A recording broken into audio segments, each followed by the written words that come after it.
Bianco e nero, i colori della città di Udine che vengono riassunti in una manifestazione popolare. Praticamente per una settimana cultura, spettacolo, sport e gastronomia si ritrovano nelle piazze della città, della capitale del Friuli. Andiamo a sentire i protagonisti. Claudio Tognoni, dopo il grande successo di Music and Live, adesso il grande successo di Bianco e Nero a Udine. Sì, Bianco e Nero parte un po' dal presupposto anche di Music and Live, costruire un brand turistico. In questo caso siamo partiti dai colori della città, appunto bianco e nero, declinati nell'arte, nella comunicazione, negli incontri, nella musica, nella gastronomia e in tutti gli aspetti che in questa settimana hanno contraddistinto l'evento a Udine. Presidente Tondo, anche a Bianco e Nero a Udine ha scelto di stare in mezzo alla sua gente, sfidando a dama. Beh, la dama è il gioco più popolare, il gioco da tavola più conosciuto in tutta l'Italia, il gioco da tavoliere, è un gioco senza ale, dove vincono le capacità, la prontezza dei riflessi e non la fortuna. Si gioca dai piccoli a 90 anni e quindi per giocare a questo gioco bisogna stare tra la gente. Io ci sono cresciuto tra la gente e non ho nessuna difficoltà a rimanerci.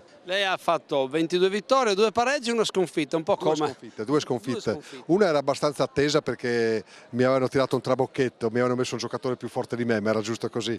La seconda invece è assolutamente inattesa, con una bambina che ha approfittato di alcune mie debolezze, in particolare del fatto che mi sono un po' distratto e mi ha infilato un paio di mosse giuste, non sono riuscito a recuperare. Ho notato comunque che la gente veramente si è fermata volentieri a vedere il governatore in mezzo alla gente giocare a dama. Ma spero che io mi sono divertito, spero che non si siano annoiati neanche loro.